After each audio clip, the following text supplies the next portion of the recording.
Have you ever hurt your lower back just doing something as simple as bending over to tie your shoe? Well, there's a lot of ways you can end up hurting your lower back. But in this video, we're gonna talk about some things you can do to help prevent straining your lower back when you're doing some simple task. There are a couple of things that really make it more likely that you're gonna hurt your lower back doing some simple task. So watch this video. We're gonna talk about what those things are and what you can do to help prevent lower back injuries.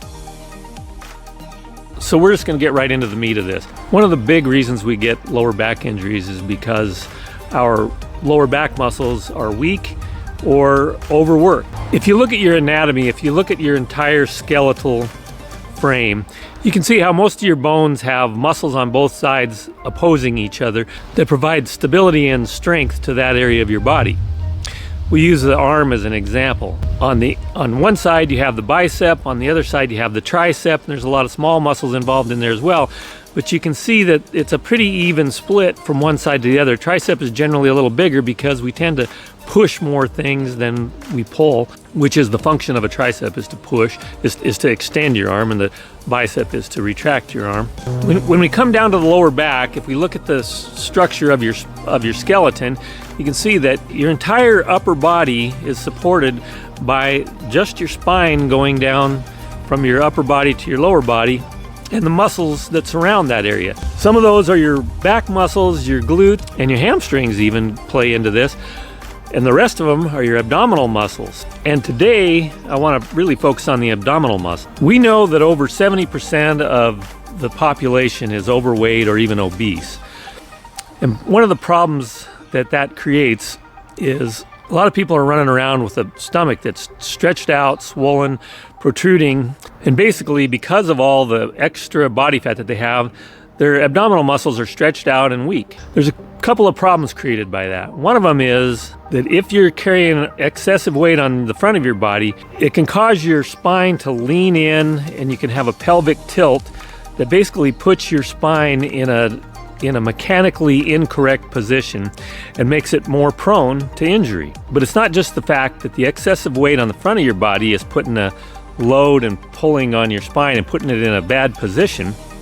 It's also that the muscles are weak. And if you look at the structure, there's more muscles from the sides around to the front than there are in the back.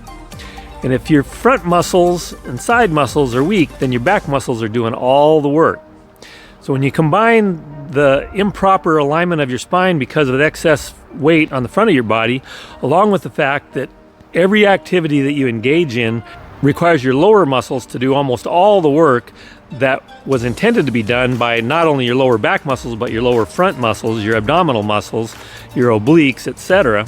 You're basically walking around with lower back muscles that are tired, stressed, worn out, and they're just looking for an injury.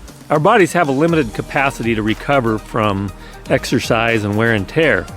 When your lower back is under constant load, constantly more than it's intended to be under, it can get to a point where it can't recover on a day-to-day basis, and then you put yourself in a position where a simple movement, bending over to pick up a dime, can result in a major lower back injury. So here's the simple things that you can do to help prevent that from being your situation. The first one, and probably the most important one, is to get your body weight in control. If you can reduce the size of your belly, you'll reduce the load on your lower back. And you do that by adopting a healthy diet. And a healthy diet, for the purposes of this discussion, is as simple as just eliminating as much processed, hyperpalatable foods from your diet as you can.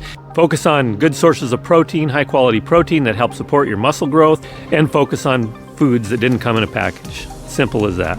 Second thing we can do is just spend some time actually working on your abdominal muscles. Now, if you're overweight and you do have a belly situation, there's some simple things you can do. Crunches might not be the right exercise for you, and you can even hurt your back doing crunches if your front muscles are incredibly weak. So some simple things you can do are exercises like high knees and planks to start the process of strengthening your abdominal muscles. Even just going on walks where you raise your legs higher than normal, bring your knees up higher than normal, that movement will focus some of the energy on your abdominal muscles and help make them stronger. And of course, dedicating some of your time to a complete body workout where you're working on your muscles, building muscle strength, will go a long ways to not only solving this problem, but lots of other problems and lots of other physical problems that you can encounter in your life. I know this was a pretty simplistic video, but it's a problem that most of us can avoid if we take some simple steps to improve our abdominal strength and to reduce our body fat. So I hope you got some value from this simple video, and if you did, please like it, please subscribe, and as always, thanks for watching my videos.